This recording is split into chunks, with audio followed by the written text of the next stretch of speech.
L'amour de Dieu a été répandu dans nos cœurs par le Saint-Esprit qui nous a été donné. La référence est très facile à retenir, Épître aux Romains, chapitre 5, verset 5. C'est 5 sur 5. Et si nous arrivons à le vivre, ça sera encore 5 sur 5. L'amour de Dieu a été répandu dans nos cœurs par le Saint-Esprit qui nous a été donné. Nous continuons avec le thème de cet enseignement, le parcours que nous avons cette année consacré au baptême. Alors je rappelle le thème des conférences précédentes. Nous avons contemplé la Pentecôte et la découverte, la création d'une certaine manière par les apôtres du baptême chrétien au nom du Christ. Faites-vous baptiser au nom du Christ et vous recevrez l'Esprit Saint. Nous avons découvert ensuite que ce baptême nous recrée, nous régénère, nous rénove, renaître de l'eau et de l'Esprit. Nous avons aussi approfondi ce qu'on appelle le caractère baptismal. Nous sommes marqués dans notre cœur par le sceau de l'Esprit, la marque de l'Esprit Saint. Au mois de janvier, nous avons contemplé davantage le fait que nous sommes enfants de Dieu. Le Dieu tout-puissant et éternel, nous sommes enfants de Dieu. L'Esprit en personne se joint à notre esprit pour témoigner que nous sommes enfants de Dieu. La dernière fois, au mois de février, nous avons contemplé la présence de l'Esprit Saint dans notre cœur. Et ensemble, nous avions vécu un geste que nous pouvons renouveler personnellement. C'est mettre les mains sur notre cœur, là où réside l'Esprit Saint. C'est une forme de prière, et quand on ne sait pas quoi dire ou quoi faire, ou quand on est scandalisé par des choses qu'on entend ou qu'on voit, eh bien, on prie l'Esprit Saint qui est là et qui habite dans notre cœur. Et qu'est-ce qu'il fait dans notre cœur? Il travaille, évidemment. Il nous donne la vie d'enfants de Dieu, mais il répand l'amour. Tout ce que nous avons dit dans la méditation du texte, c'est l'Esprit Saint qui nous permet de le vivre. C'est lui qui nous le donne.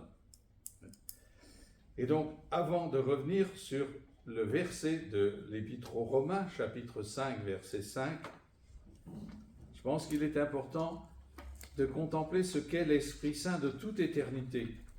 Dans la Trinité. Dans la Trinité, l'Esprit Saint est amour. C'est lui l'amour du Père et du Fils. C'est la vie intime du Père et du Fils qui est une vie d'amour. Le Père aime le Fils. Et Jésus le dit plusieurs fois dans l'Évangile. Il en témoigne, il en vit, évidemment. Il le dit à Nicodème. Le Père aime le Fils et a tout remis entre ses mains. Jean, chapitre 3, verset 35. Vous aurez les références sur le résumé que je vous donnerai après. Parlant à la foule, Jésus revient sur cette grande vérité. Le Père aime le Fils et lui montre tout ce qu'il fait. Il lui montrera des œuvres plus grandes encore. Comme le Père ressuscite les morts, leur redonne vie, ainsi le Fils donne vie à qui il veut. Le Père aime le Fils. Le Père des cieux lui-même en a témoigné au baptême de Jésus.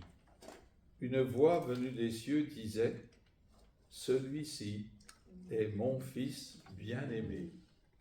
Celui-ci est mon Fils bien-aimé, qui a toute ma faveur. » Saint Matthieu, chapitre 3, verset 17. Et cette même expression, dans la bouche de Dieu le Père, revient à la transfiguration. C'est Saint Pierre qui en témoigne. Jésus a reçu de Dieu le Père honneur et gloire, lorsque la gloire pleine de majesté lui transmit une telle parole, « Celui-ci est mon Fils bien-aimé, qui a toute ma faveur. Celui-ci est mon Fils bien-aimé qui a toute ma faveur. Deuxième épître de Saint Pierre, chapitre 1, verset 17. Il y a d'autres versets, mais je n'ai pas eu le temps de tous les chercher, où l'inverse pourrait être exprimé. Jésus aime le Père. Jésus aime son Père de toute éternité. Mais en fait, Jésus en a vécu de cet amour, il ne le dit pas. Il en vit surtout. Il fait sa volonté, le bon plaisir de sa volonté. Jésus, par contre, parle de l'amour que le Père a pour lui. Il y a quand même un passage, qu'on appelle d'ailleurs une petite parole johannique, un logon johannique, disent les exégètes, et qui se trouve dans l'évangile de Matthieu. Vous connaissez très bien le texte. « Tout m'a été remis par le Père, et nul ne connaît le Fils si ce n'est le Père, et nul ne connaît le Père si ce n'est le Fils. » Cette connaissance mutuelle n'est pas une connaissance intellectuelle, c'est une connaissance interpersonnelle. Ils se connaissent parfaitement. Ils se regardent avec amour. Le Père aime le Fils, et en retour, le Fils aime le Père.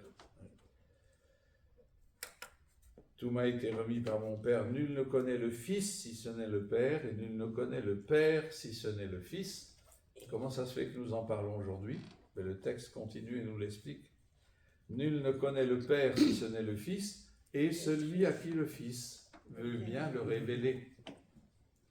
C'est parce que Jésus est venu nous révéler le Père que nous pouvons aujourd'hui en parler. L'amour du Père pour le Fils, l'amour du Fils pour le Père. Et ce ne sont pas deux amours, c'est un seul amour. Cet amour est tellement parfait, éternel, que le Père et le Fils communient dans le même amour. Il y a une comparaison humaine que nous pouvons prendre qui peut nous permettre d'entrevoir ce mystère. Il y a des couples où l'époux et l'épouse, le mari et la femme se connaissent profondément. Ce que pense l'un, l'autre le pense. Et ils devinent les désirs de l'un, de l'autre. Si bien que ce ne sont plus deux toi, deux tu, mais c'est un nous. Bien, cet amour profond dans lequel communient un homme et une femme, époux et épouse, c'est l'image de la Trinité. Le Père et le Fils communient dans le même amour, et cet amour est si fort et si important que c'est une personne. Là, c'est un mystère, évidemment. Parce que quand deux êtres humains communient dans le même amour, il y a le fruit de leur amour qui sont les enfants. Là, l'Esprit Saint n'est pas le fruit de l'amour du Père et du Fils, il est l'amour même. Dans la Trinité de toute éternité, l'Esprit Saint est l'amour dans lequel communient et vivent éternellement le Père et le Fils. Et c'est ce qui fait que la Trinité, Dieu, est source d'amour. Source d'amour pour nous, et ce que la Trinité répand, c'est précisément l'Esprit Saint dans nos cœurs. Il y a eu deux étapes dans cette communication de l'amour de Dieu. La première étape, c'est l'incarnation de Jésus. Nous l'avons vu dans le texte. Dieu a tant aimé le monde qu'il a donné son Fils unique. Ce n'est pas nous qui avons aimé Dieu, c'est lui qui nous a aimés, qui a envoyé son Fils en victime de propitiation pour nos péchés. Le Père a envoyé son Fils comme sauveur du monde. Dieu nous a aimés le premier, je vais revenir là-dessus. Donc la Trinité est source d'amour par l'envoi de son Fils, puis ensuite par l'envoi de l'Esprit Saint dans nos cœurs. Alors revenons au verset de l'Épître aux Romains. L'amour de Dieu est versé dans notre cœur par l'Esprit qui nous est donné. Il nous est donné à notre baptême. Nous recevons cet Esprit Saint en abondance. Alors si je vous demandais l'amour de Dieu, comment vous comprenez l'expression ? L'amour de Dieu. Ça peut avoir plusieurs sens. From ou to. From, c'est celui qui vient, ou to, c'est on l'aime lui. C'est dans les deux sens. Redis. Alors, en fait, moi je dis from et to, mais l'amour qui vient de Dieu et l'amour que nous on a pour Dieu. Voilà. C'est Voilà déjà deux sens. Ouais. L'amour que Dieu a pour nous ou l'amour que nous avons pour Dieu. Alors, c'est tout ça qui est exprimé dans le verset. L'amour de Dieu est versé dans notre cœur avant que ce soit l'amour que nous avons pour Dieu. C'est d'abord l'amour que Dieu a pour nous. Et là, nous l'avons bien médité dans le texte. Dieu nous a aimés le premier. Dieu nous a aimés le premier de toute éternité. Alors, d'un point de vue technique, mais c'est pas trop compliqué de le retenir, l'amour que Dieu a pour moi, on dit que c'est le sens subjectif. Dieu est le sujet de cet amour. L'amour que Dieu, sujet, a pour moi, sens subjectif. L'amour que j'ai pour Dieu, c'est l'amour dont Dieu est l'objet, sens objectif, dans la distinction. Ça, c'est le langage un peu théologique, mais que vous pourrez retrouver quelquefois. Retenons ces deux sens, et ce qui est premier pour nous, c'est l'amour que Dieu a pour moi. Quant à nous, aimons, puisque lui nous a aimés le premier. Nous l'avons vu dans notre texte au verset 19. Aimons, car lui nous a aimés le premier. Prior dilexit nos, disent certains commentateurs en latin. Il nous a aimés le premier, avant même notre naissance, de toute éternité. Paul le dit aussi à Tite, dans un texte que nous avons déjà cité l'autre fois, mais il est tellement riche que nous n'aurons jamais fini de le citer. Le jour où apparurent la bonté de Dieu notre Sauveur, l'amour de Dieu notre Sauveur, son amour pour les hommes, il ne s'est pas occupé des œuvres de justice que nous avions pu accomplir, nos mérites personnels, mais poussé par sa seule miséricorde, troisième mot, bonté, amour, miséricorde, poussé par sa seule miséricorde, Dieu nous a sauvés par le bain de la régénération et de la rénovation en l'Esprit Saint. Et cet Esprit, il l'a répandu sur nous à profusion par Jésus, notre Sauveur. Cela s'est passé à notre baptême et doit se passer chaque jour de notre vie. Ce qui est premier, c'est pas d'abord l'amour que j'ai pour Dieu, c'est l'amour que Dieu a pour moi. L'amour du Père des miséricordes, l'amour de Jésus Sauveur. Et l'Esprit Saint répand dans mon cœur cet amour que le Père des cieux a pour moi. Il répand dans mon cœur cet amour que Jésus a pour moi. Il n'y a pas de plus grand amour que de donner sa vie pour ceux que l'on aime. L'amour de Dieu a été répandu dans nos cœurs par l'Esprit qui nous a été donné. C'est le verset que nous commentons. Et un peu plus loin, verset 8, dans la même épître, Romains 5, la preuve que Dieu nous aime, c'est que le Christ, alors que nous étions encore pécheurs, est mort pour nous. Voilà la source de l'amour. Dieu a tant aimé le monde qu'il a donné son Fils unique. Dieu nous a tant aimés qu'il nous a donné son Fils unique. Il a accepté de le livrer sur la croix pour nous racheter de nos péchés. Il n'a pas attendu que nous nous convertissions. Il a fait le premier pas. Dieu nous a aimés le premier. L'amour de Dieu est répandu dans notre cœur. Se sentir aimé de Dieu, c'est une expérience spirituelle. Ce n'est pas une question de sensibilité, d'excitation, ou je ne sais pas. C'est beaucoup plus profond que ça. Se sentir aimé de Dieu, il y a des moments dans notre vie où nous le ressentons beaucoup plus profondément. Et c'est une grâce à demander. Parce que c'est ça qui va nous provoquer à la sainteté. Plus nous sentirons que nous sommes aimés de Dieu, plus nous serons provoqués à l'aimer et à avoir une vie sainte. Et il me semble que saint Paul l'exprime, fait allusion à ça, ou en fait l'expérience au moment où il dicte sa lettre aux Éphésiens. C'est au chapitre 3. Il dit lui-même, il dicte puisqu'elle a un scribe qui écrit. C'est pourquoi je fléchis les genoux en présence du Père. Et là, j'imagine que saint Paul est tombé à genoux. Parce que ce qu'il va dire est tellement fort qu'il le vit au moment où il le dicte.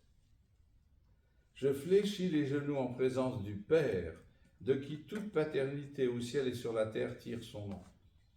Et là, il fait une prière pour les Éphésiens, donc pour nous. Qu'il daigne, selon la richesse de sa gloire, vous armer de puissance par son esprit, pour que se fortifie en vous l'homme intérieur. Que le Christ habite en vos cœurs par la foi. Que vous soyez enracinés, fondés dans l'amour. Que vous soyez enracinés, fondés dans l'amour. Ainsi, vous recevrez la force de comprendre avec tous les saints ce qu'est la largeur, la longueur, la hauteur, la profondeur. Vous connaîtrez l'amour du Christ qui surpasse toute connaissance. Je suis convaincu que Paul, en disant ça, reçoit une effusion d'amour, comme un océan infini d'amour qui l'envahit, dans lequel il se trouve plongé. Et il ne sait pas quel mot employer, la longueur, la largeur, la hauteur, la profondeur. L'immensité de l'amour de Dieu pour lui et pour moi. Cet amour du Christ, ou l'amour de Dieu le Père, qui surpasse toute connaissance. Et vous entrerez ainsi par votre plénitude dans toute la plénitude de Dieu, et il termine par une doxologie d'action de grâce. À celui dont la puissance agissante en nous est capable de faire le bien, à celui dont la puissance agissante en nous est capable de faire bien au-delà, infiniment au-delà de tout ce que nous pouvons demander ou concevoir, à lui la gloire dans l'Église et le Christ Jésus pour tous les âges et tous les siècles. Amen. C'est une prière. Paul est en prière. Il est en prière parce qu'il fait une expérience spirituelle bouleversante de l'amour du Christ pour lui. Que vous soyez enracinés, fondés dans l'amour, vous recevrez la force de comprendre avec tous les saints ce qu'est la largeur, la longueur, la hauteur, la profondeur. Vous connaîtrez l'amour du Christ. Vous connaîtrez par expérience, dans le cœur, pas de manière intellectuelle. Vous ferez l'expérience de l'amour du Christ qui surpasse connaissance. Se sentir aimé de Dieu, c'est une expérience d'effusion d'amour de l'Esprit Saint. Des flots infinis d'amour, de tendresse, de miséricorde que le Père des cieux répand sur moi et je m'en sens totalement indigne, moi petit, pauvre, créature, pécheur. Un océan d'amour dans lequel on est plongé. C'est une grâce à demander. Connaître l'amour de Dieu, c'est naître à cet amour, c'est le vivre, c'est le ressentir, c'est l'expérimenter. L'amour que Dieu a pour moi. L'amour de Dieu est versé dans notre cœur. Cela, évidemment, cette expérience que nous venons d'évoquer, provoque le désir de répondre à l'amour du Père des cieux pour moi. L'amour que j'ai pour Dieu en réponse à l'amour de Dieu pour moi. L'Esprit Saint, s'il nous donne de ressentir l'amour infini de Dieu et miséricordieux de Dieu pour moi, provoque automatiquement, suscite le désir d'aimer en retour. Et vous l'avez bien dit, nous n'arriverons jamais à aimer comme Dieu aime. Mais c'est un désir ardent d'aimer toujours plus et le plus parfaitement possible. Quand un cœur a été brûlé par l'amour infini de Dieu, il ne peut pas rester insensible. Quand on se sent tellement aimé, on a le désir d'aimer en retour le plus que l'on peut. Et ce désir, c'est l'Esprit Saint qui le suscite, qui l'anime. L'amour que nous avons pour Dieu est à ce moment-là répandu dans nos cœurs par l'Esprit Saint qui habite en nous. Dans l'Ancien Testament, les Hébreux connaissaient le commandement. Et nous l'avions dans l'évangile d'hier. Quel est le premier commandement? Et Jésus dit, écoute Israël, Shema Israël, le Seigneur notre Dieu est l'unique Seigneur, tu aimeras le Seigneur ton Dieu de tout ton cœur, de toute ton âme, de tout ton esprit et de toute ta force. Les Hébreux connaissaient ce commandement. Mais quand nous lisons l'histoire sainte, nous voyons bien qu'il y a eu beaucoup de manquements, beaucoup d'infidélité, et que les Baals, les idoles, les ont séduits et détournés. Ils avaient le commandement, mais ils avaient du mal à le vivre. Ils n'arrivaient pas à le vivre. Nous, aujourd'hui, nous avons l'Esprit Saint qui nous aide à vivre ce commandement. L'Esprit Saint inscrit dans notre cœur, grave dans notre cœur, non plus sur la pierre comme autrefois, mais dans la chair de notre cœur, grave cette loi d'amour. L'Esprit Saint nous pousse à aimer Dieu. Et on pourrait dire, quelquefois, c'est plus fort que nous, d'une certaine manière. C'est plus fort que nous. Alors si des gens nous reprochent, mais toi tu es toujours dans les bénitiers, tu es toujours dans les églises, tu es toujours... Ben, il faut répondre, c'est plus fort que moi. L'Esprit Saint me pousse. L'Esprit Saint me pousse. C'est inscrit dans mon cœur. L'Esprit Saint me pousse à aimer Dieu toujours plus, toujours mieux. Mais il y a une étape de croissance spirituelle. Au début, on voit le Père des cieux dans sa relation à moi et dans ma relation personnelle avec lui. Si je grandis, je vais découvrir davantage et plus profondément l'immensité du cœur du Père. Si le Père m'aime avec un tel amour, il vous aime, vous qui êtes là présents, du même amour. Et il aime du même amour tous les membres de vos familles, toutes vos relations. Il aime du même amour tous les hommes. Et là, l'Esprit Saint nous fait découvrir cette immensité, cette force de l'amour de Dieu qui veut sauver tous les hommes. L'Esprit Saint me fait découvrir l'immensité de l'amour de Dieu pour tous ceux qui m'entourent, pour tous les hommes. L'amour que Dieu a pour moi, il l'a aussi pour ceux qui m'entourent. Dieu aime tous les hommes, sans distinction, de race, de couleur de peau, de condition sociale. Il aime tous les hommes, saints ou pécheurs. Et il aime sans calcul. Il donne son soleil sur les bons et sur les méchants. Il répand sa pluie sur les justes et sur les injustes. Et Jésus nous le dit. Saint Matthieu, chapitre 5, verset 46. Nous faisons dans notre humanité, dans notre croissance humaine, une expérience semblable.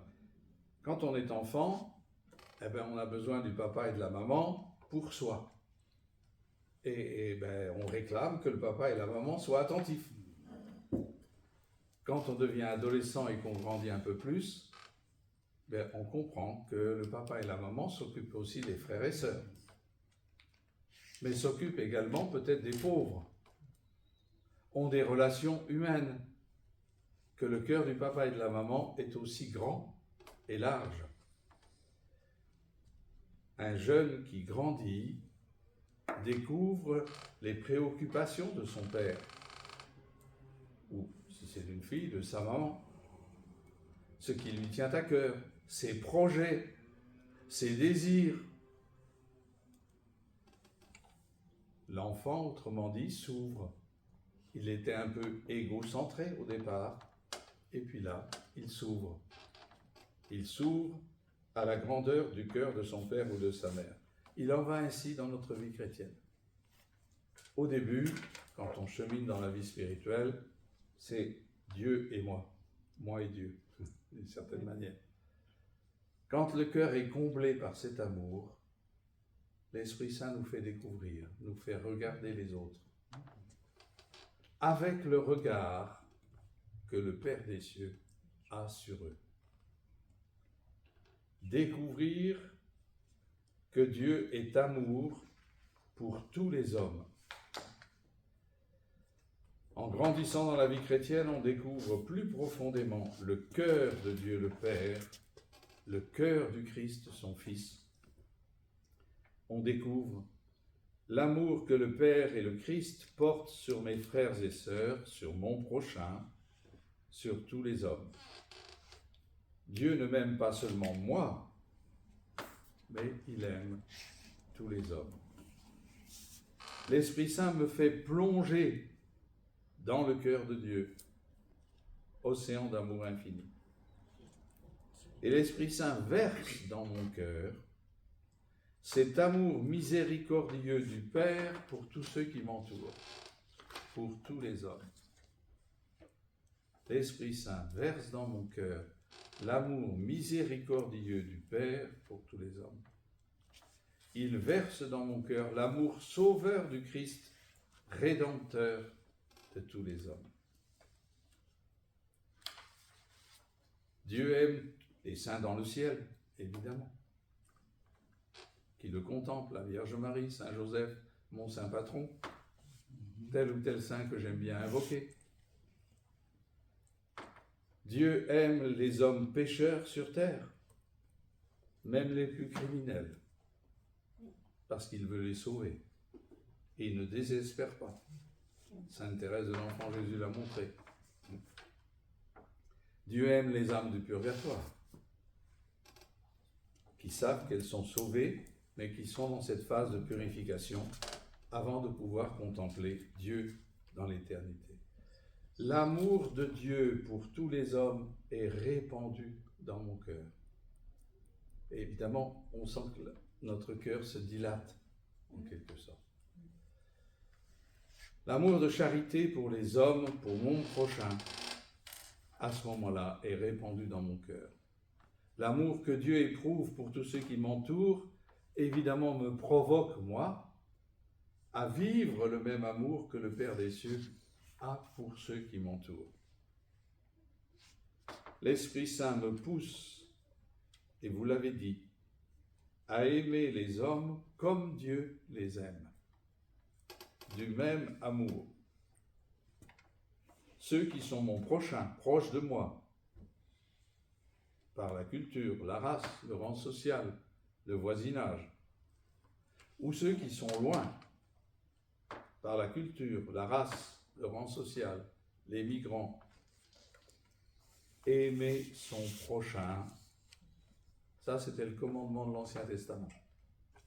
Tu aimeras ton prochain comme toi-même, ce qui est déjà une gageure. Qui peut prétendre qu'il aime son prochain comme il s'aime lui-même? Hein? C'était déjà une gageure. Jésus va plus loin. Il dit, aimez-vous les uns les autres comme je vous ai aimé. Et dans le texte, nous avons médité combien le Christ nous a aimés jusqu'à se sacrifier pour nous sur la croix. Mais dans la parabole du bon samaritain, Jésus nous le laisse entrevoir. Dans l'Ancien Testament, tu aimeras ton prochain, mais tu haïras ton ennemi. Et Jésus raconte la parabole du bon samaritain. Qui est mon prochain, dit un docteur de la loi. Autrement dit, qui dois-je aimer? Et Jésus raconte la parabole où le samaritain se fait proche d'un homme qu'il ne connaît pas, qui est blessé sur le bord de la route. C'est lui qui se fait proche de l'autre. Et l'Esprit Saint nous pousse à vivre ce mouvement. N'attendons pas que les gens soient proches de nous, nous saluent, nous soient sympathiques, Si nous sommes fils de notre Père des cieux, c'est nous qui faisons le premier pas. L'amour a fait les premiers pas. Missionnaire, je le suis. Donc je peux témoigner. Qu'est-ce qui peut bien pousser un enfant d'un paysan de Vendée à quitter sa famille, sa Vendée natale, pour partir au fin fond là-bas dans un pays qu'il ne connaît pas, il ne connaît pas la langue, il ne connaît pas la culture, il ne connaît pas... C'est l'amour que l'Esprit Saint verse dans le cœur. Dans le cœur d'un missionnaire, il y a cette charité du Christ, cette charité du Père qui nous brûle. Nous sentons que Dieu aime tous les hommes et nous sommes poussés à aller le partager. Pour moi, ça a été au Sénégal.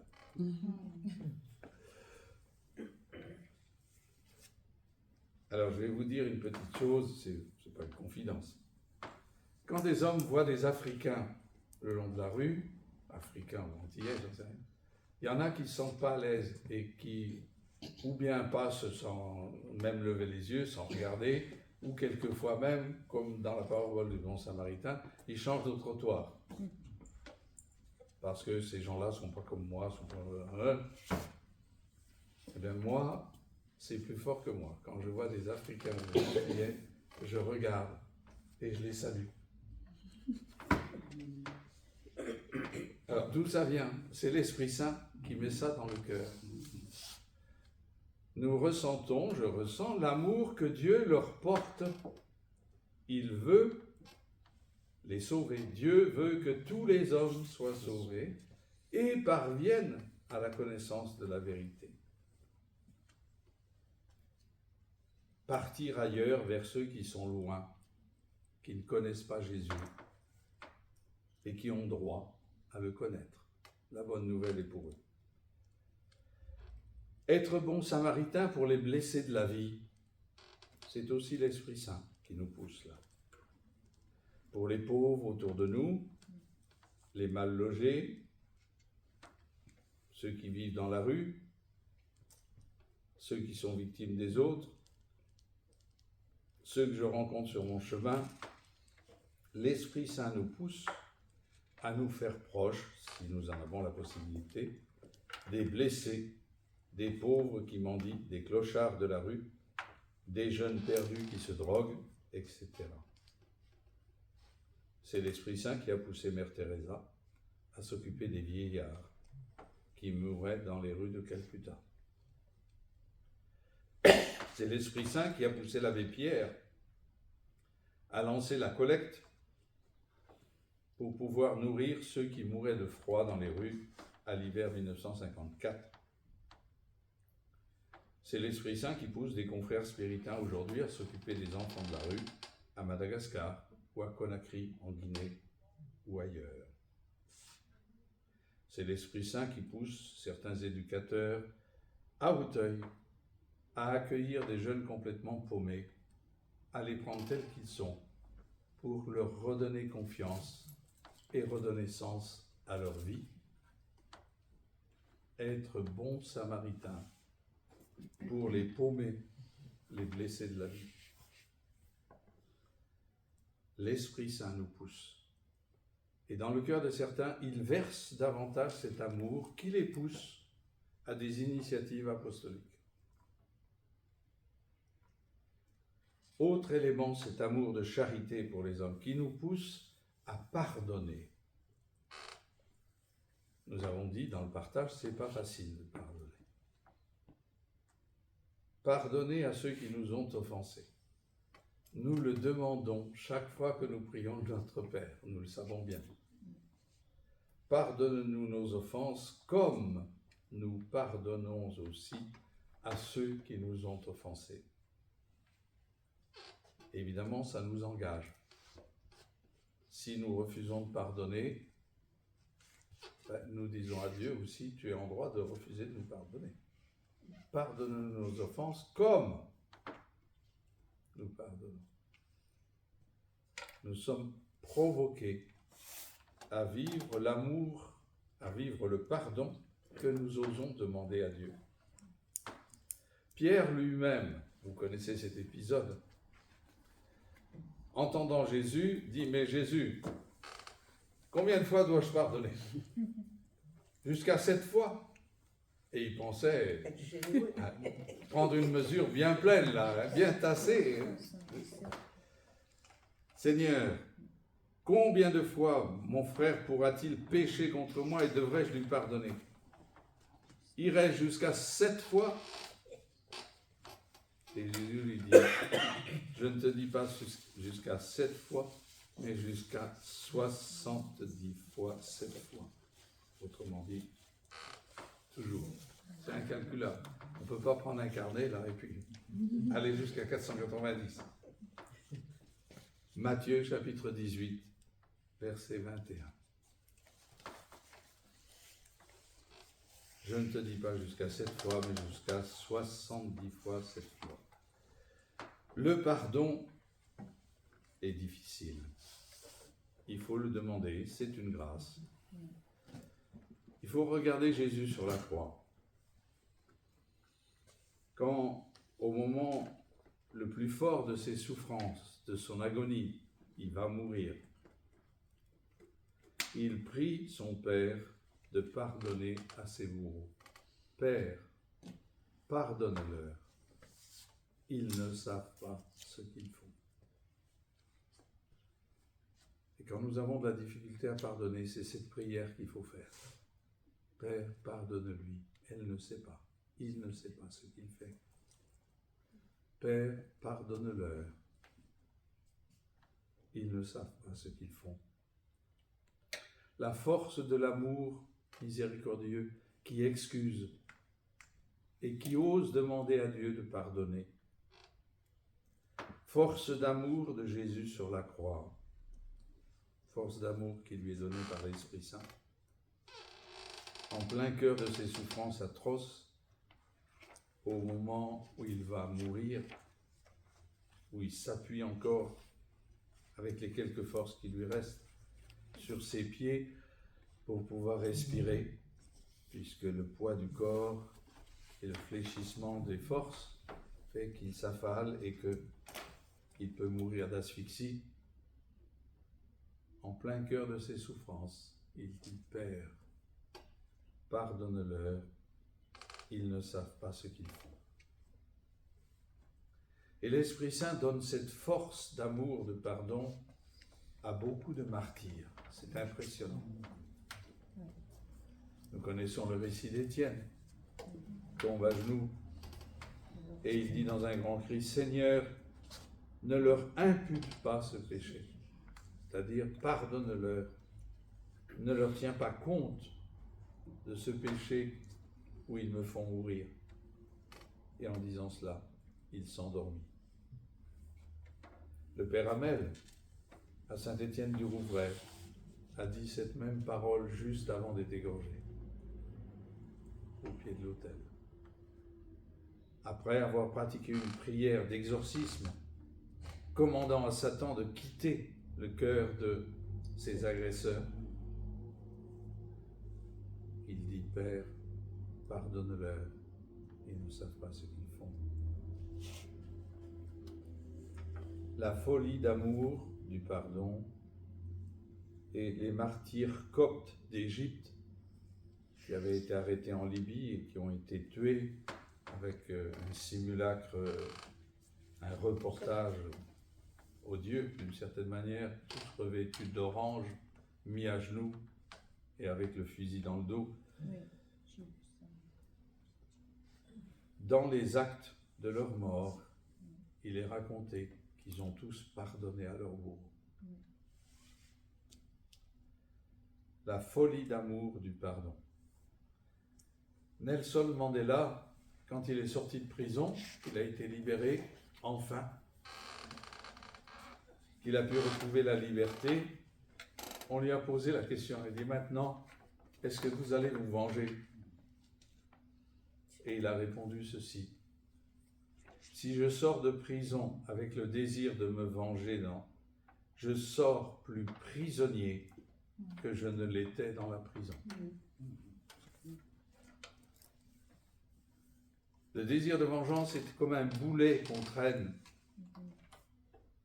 Quand on a été blessé et qu'on se dit quand est-ce qu'enfin je vais pouvoir, quand est-ce que l'occasion va se présenter pour lui faire sentir que on traîne un boulet derrière. Qui ralentit notre marche, évidemment, et qui ferme notre cœur à l'amour. Le pardon qui nous est demandé et auquel nous pousse l'Esprit est un pardon sans condition. Souvent, nous disons, je veux bien lui pardonner, mais il faut qu'il reconnaisse ses torts. Je veux bien qu'il pardonne, mais au moins qu'il reconnaisse ses torts. Ce pardon doit être sans condition. Si Jésus, Dieu, avait pratiqué la même chose, nous n'aurions pas été pardonnés. Ce pardon doit être total, inconditionnel, définitif. Souvent nous disons aussi, je pardonne mais je n'oublie pas. Ça veut dire que derrière là, le jour où l'occasion se présentera, on dit en français, c'est une mauvaise expression, je lui garde un chien de ma chienne. C'est ça. Or, non, l'Esprit Saint nous demande un pardon total, définitif. Il nous demande un pardon sans mesure, et nous l'avons entendu dans la phrase de Pierre. Alors on va dire, mais humainement c'est impossible. C'est vrai. Humainement, c'est très difficile, c'est impossible. Mais l'Esprit Saint est une force d'amour dans notre cœur. L'amour de Dieu est répandu dans notre cœur. L'amour de Dieu qui pardonne à mes bourreaux, à ceux qui m'ont offensé. C'est cet amour que l'Esprit Saint répand dans mon cœur pour que moi-même, je puisse en vivre. Aimer ses ennemis. On a parlé du pardon, ça se rejoint évidemment. Aimer ses ennemis pour être fils de notre Père. Ce qui est naturel et que pratiquaient les Juifs dans l'Ancien Testament, c'était aimer son prochain, ceux qui sont proches. Aimer ceux qui nous veulent du bien. Aimer ceux qui nous sont sympathiques. Mais évidemment, éviter ceux qui nous veulent du mal. Fuir ceux qui sont méchants envers nous. Et puis plutôt éviter ceux qui nous sont antipathiques. C'est ce que nous vivons. En somme, aimer notre prochain, mais haïr nos ennemis. Il faut quand même se protéger. Jésus nous invite à élargir notre cœur et à dépasser cette mesure de l'Ancien Testament. Tu aimeras ton prochain, tu haïras ton ennemi. Vous avez entendu qu'il a été dit, tu aimeras ton prochain, tu haïras ton ennemi. Eh bien, moi, je vous dis, aimez vos ennemis et priez pour vos persécuteurs, afin de devenir fils de votre Père qui est aux cieux, car il fait lever son soleil sur les méchants et sur les bons, et tomber la pluie sur les justes et sur les injustes. Si vous aimez ceux qui vous aiment, quelle récompense aurez-vous? Les publicains eux-mêmes n'en font-ils pas autant? Si vous réservez vos saluts à vos frères, que faites-vous d'extraordinaire? Les païens eux-mêmes n'en font-ils pas autant? Vous donc, vous serez parfaits, comme votre Père céleste est parfait. En Saint Matthieu, chapitre 5, c'est le sermon sur la montagne, versets 43 et suivants. Jésus, pour nous aider à aimer nos ennemis, nous donne deux arguments. Un argument naturel, de bon sens. Si vous aimez ceux qui vous aiment, qu'est-ce que vous faites d'extraordinaire? Si vous réservez vos saluts à vos frères, les païens en font autant. Puis il nous donne un argument beaucoup plus profond. Devenir fils de votre Père qui est aux cieux. Car il fait lever son soleil sur les méchants et sur les bons, tomber la pluie sur les justes et sur les injustes. Et nous sommes toujours poussés plus haut, plus loin par l'Esprit Saint à cet amour des ennemis. Hier même, pendant que je préparais cet enseignement, quelqu'un m'a téléphoné, que j'accompagne depuis quelques années, et avec des histoires de sorcellerie. C'est une famille française. Hein? Oui, c'est partout. Oui. Pratique on dit maraboutage au Sénégal, mais enfin, voilà. On va voir des forces occultes, on pratique des incantations pour obtenir le succès, la gloire, l'argent, mais on est lié à ces forces mauvaises. Et après, on finit par ne plus aimer ses enfants, être méchant envers eux, être jaloux s'ils réussissent. Tout est perverti. Tout est perverti.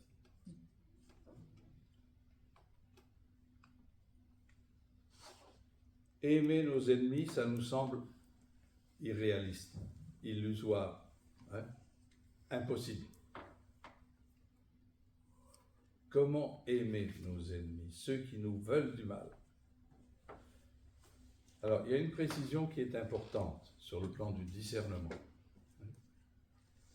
Aimer, ça ne veut pas dire éprouver de la sympathie pour ceux qui nous font du mal.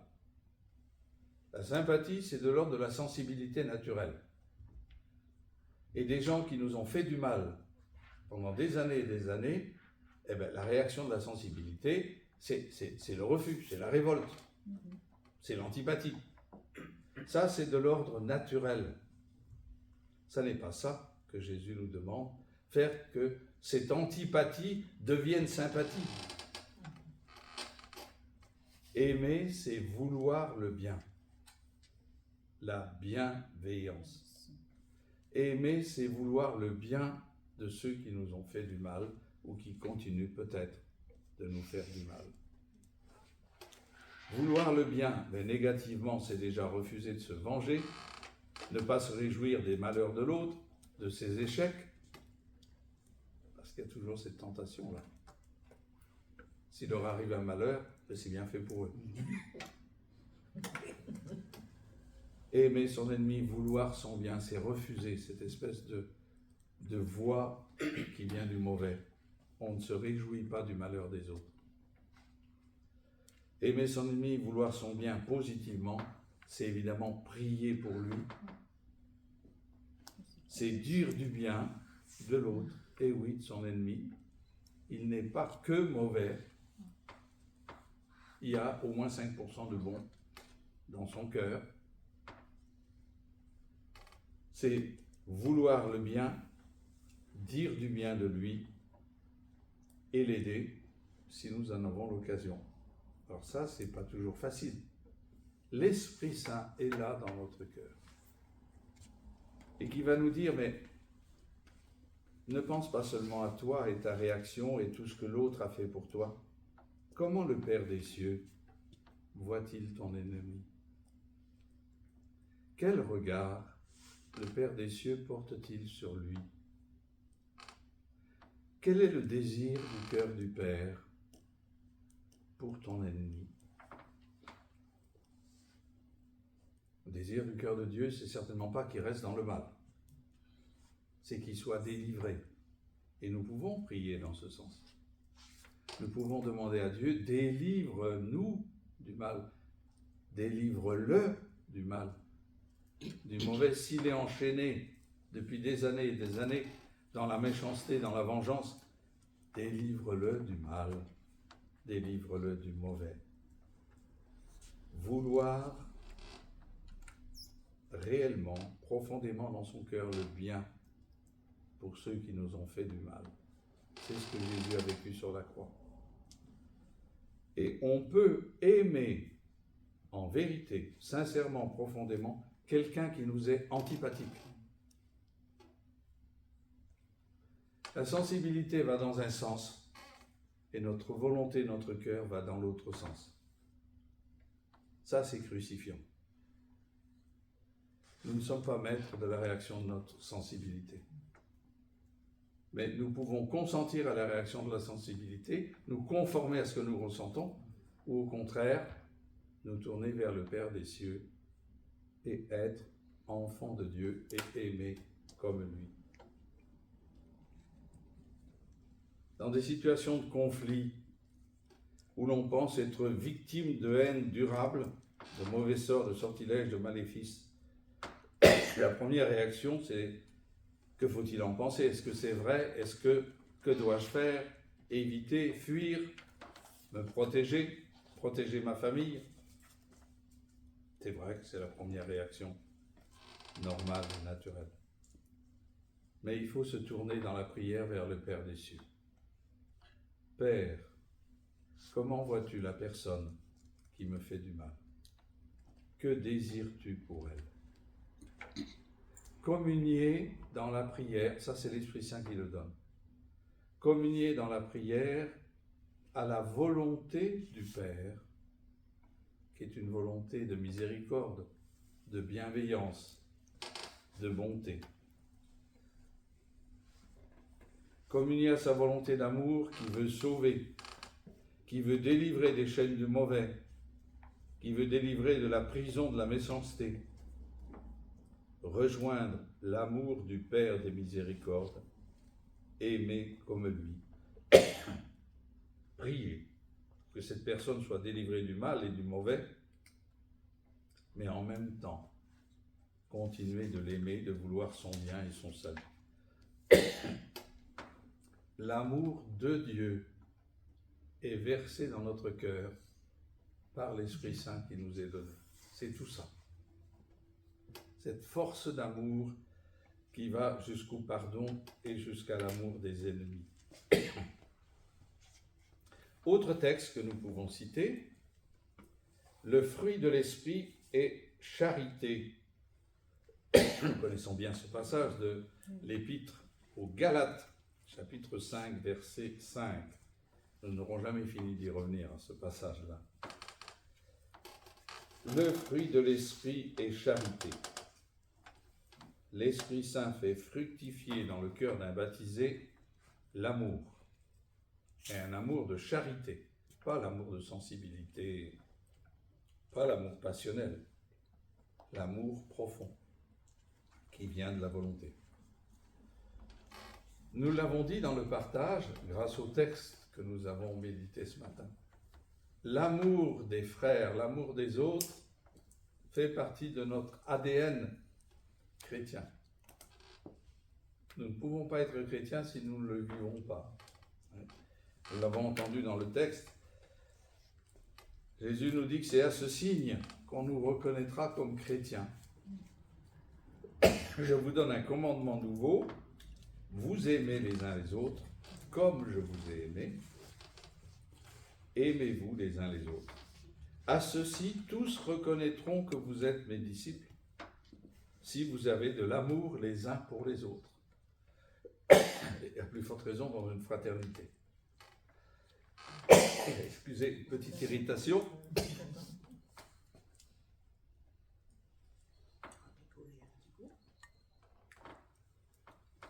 À ceci, tous vous reconnaîtront pour mes disciples si vous avez de l'amour les uns pour les autres. Jean chapitre 13, verset 35. Et le chrétien, c'est quelqu'un qui aime comme le Christ a aimé, comme le Christ aime encore aujourd'hui.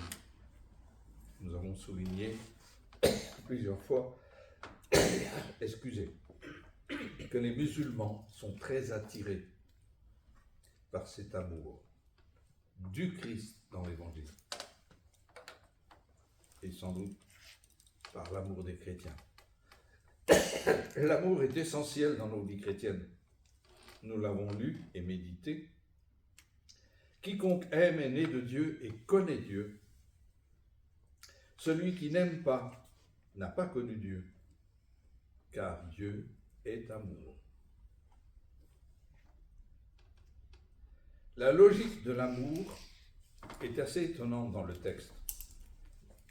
Bien-aimés, si Dieu nous a tant aimés, nous devons nous aussi... Qu'est-ce qu'on attendrait là en retour? Nous devons nous aussi aimer Dieu. Or le texte dit, si Dieu nous a ainsi aimés, nous devons nous aussi nous aimer les uns les autres. Et nous avons entendu le texte. Comment quelqu'un peut dire qu'il aime Dieu qu'il ne voit pas, s'il n'aime pas ses frères qu'il voit? Et oui, si quelqu'un dit j'aime Dieu et qu'il déteste son frère, c'est un menteur. Celui qui n'aime pas son frère qu'il voit ne saurait aimer Dieu qu'il ne voit pas. Donc, première de Saint Jean, dans le texte que nous avons médité, chapitre 4, verset 20. Vivre l'amour, c'est vivre de l'esprit, c'est se laisser conduire par l'esprit. Se laisser conduire par l'esprit, c'est aimer Dieu, c'est aimer nos frères. Voici tout le passage donc de Galates chapitre 5. Par la charité, mettez-vous au service les uns des autres. Saint Paul commence comme ça. Car une seule formule contient toute la loi en plénitude, tu aimeras ton prochain comme toi-même. Et en négatif. Mais si vous vous mordez et vous dévorez les uns les autres, ça arrive hélas dans les familles, prenez garde que vous allez vous entredétruire. Or je dis, laissez-vous mener par l'esprit. Et vous ne risquerez pas de satisfaire la convoitise charnelle. Car la chair, vous connaissez bien le passage, convoite contre l'esprit, l'esprit contre la chair, il y a entre eux antagonisme. Si bien que vous ne faites pas ce que vous voudriez. Mais, si l'esprit vous anime, vous n'êtes pas sous la loi. Ça veut dire que vous ne ressentez pas le commandement de l'amour comme un joug, un fardeau. Si vous vivez de l'esprit, vous êtes poussé, conduit à aimer, y compris les ennemis. On sait bien tout ce que produit la chair, fornication, impureté, débauche, idolâtrie, magie, haine, discorde, jalousie, emportement, dispute, dissension, scission, sentiment d'envie, orgie, ripaille et choses semblables. Je vous préviens, comme je l'ai déjà dit, que ceux qui commettent ces fautes-là n'hériteront pas du royaume de Dieu. Mais le fruit de l'esprit est charité. Ça, c'est le cœur de la Marguerite. Le fruit de l'esprit est charité. Et après, on va énumérer les pétales de l'amour. Joie, paix, longanimité, serviabilité, bonté, confiance dans les autres, douceur, maîtrise de soi. Voilà les qualités de la charité, de l'amour. Contre de telles choses, il n'y a pas de loi. Puisque l'esprit est notre vie, que l'esprit aussi nous fasse agir. Donc positivement, l'Esprit Saint est source d'amour, force d'amour dans notre cœur. Le fruit de l'Esprit est charité. Alors j'ai essayé de mettre en parallèle, vous l'aurez sur les feuilles, et vous y avez fait allusion dans votre partage, ce passage de Galates avec l'hymne à la charité, 1 Corinthiens chapitre 13. C'est pratiquement les mêmes expressions. Le fruit de l'esprit est charité. Aux Corinthiens, Paul dit, la charité ne passe jamais, ne passera jamais. Le fruit de l'esprit est joie. La charité ne se réjouit pas de l'injustice, mais elle met sa joie dans la vérité. Le fruit de l'esprit est charité, paix. La charité, dit Paul aux Corinthiens, n'est pas envieuse, elle supporte tout. Le fruit de l'esprit est charité, longanimité, c'est-à-dire grandeur d'âme. Aux Corinthiens, la charité est longanime. Le fruit de l'esprit est charité, serviabilité.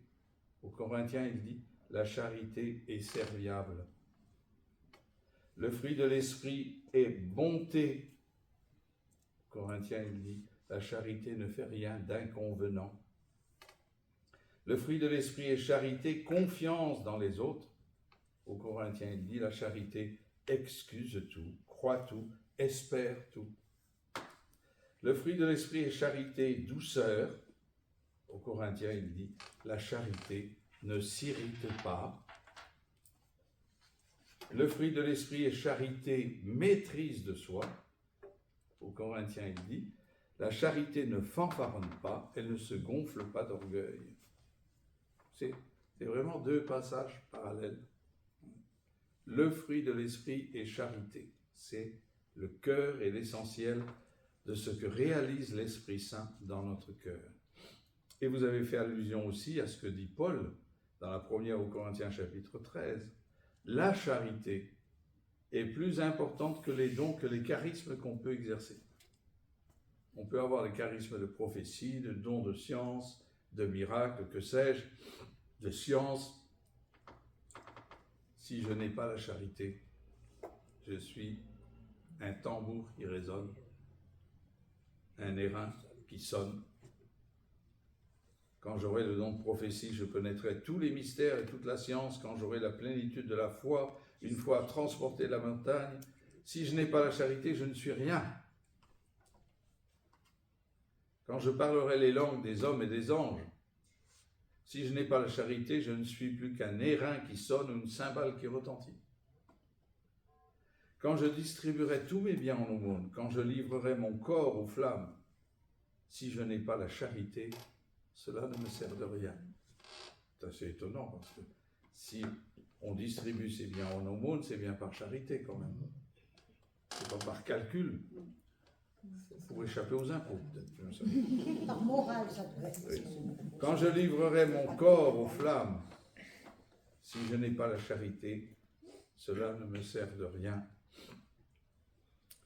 Donc, l'amour, le fruit de l'esprit est charité.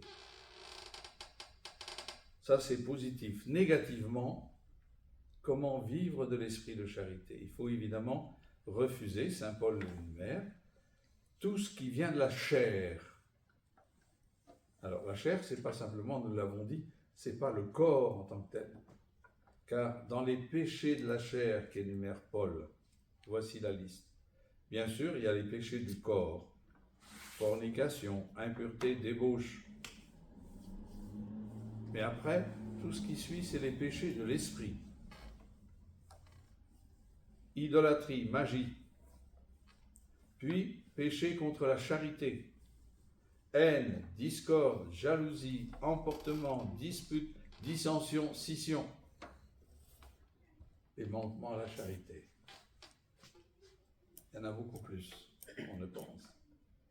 Et puis il revient au péché du corps, sentiment d'envie, orgie, ripaille. Donc il est bon de voir cette liste. Nous pensons souvent aux péchés graves d'impureté, moralisantes, et les fautes contre la charité sont bien plus graves. Ouais. Péché de la chair, haine, discorde, jalousie, emportement, dispute, dissension, scission. Il y a des péchés qui déplaisent à l'Esprit Saint. Évidemment, tous les péchés déplaisent à l'Esprit Saint. Il y a des péchés qui peuvent contrister l'Esprit. Nous avons vu ça dans une méditation d'un texte que nous avions une fois, dans la Lectio Divina, et nous avons dit notre étonnement. Comment on peut contrister, rendre triste l'Esprit Saint. Éphésiens chapitre 4, verset 30. Ne contristez pas l'Esprit Saint de Dieu qui vous a marqué de son sceau pour le jour de la rédemption. Aigreur, emportement, colère, clameur, outrage, tout cela doit être extirpé de chez vous avec la malice sous toutes ses formes. Voilà ce qui contriste, attriste l'Esprit Saint. Tout ce qui s'oppose à l'amour et à la charité, c'est ça qui attriste l'Esprit Saint. Et tout ce qui est bonté, bienveillance, amour, rend l'Esprit Saint joyeux dans notre cœur. Il y a des fautes plus graves, des péchés mortels, qui peuvent tuer la vie divine en nous et donc chasser l'Esprit Saint de notre cœur. La haine quand elle est entretenue, la méchanceté quand elle est persévérante, la vengeance quand on n'arrête pas d'y penser et qu'on la veut. Haine, méchanceté, vengeance, cela évidemment est totalement opposé à l'amour. Et là, ça tue la vie de l'esprit dans notre cœur. Ça chasse l'Esprit Saint de notre cœur. L'Esprit Saint ne peut pas habiter dans un cœur qui est rempli de haine. Il ne peut pas demeurer dans un cœur qui est rempli de méchanceté, de jalousie. Nous le comprenons bien. Ce n'est pas simplement contrister l'esprit là. C'est quelque chose qui est diamétralement opposé à l'Esprit Saint. Ça le fait fuir. Nous le mettons à la porte de notre cœur et de notre vie. Dieu est miséricordieux. Et si nous revenons comme l'enfant prodigue, nous recevons le pardon et l'Esprit Saint revient à demeure dans notre cœur.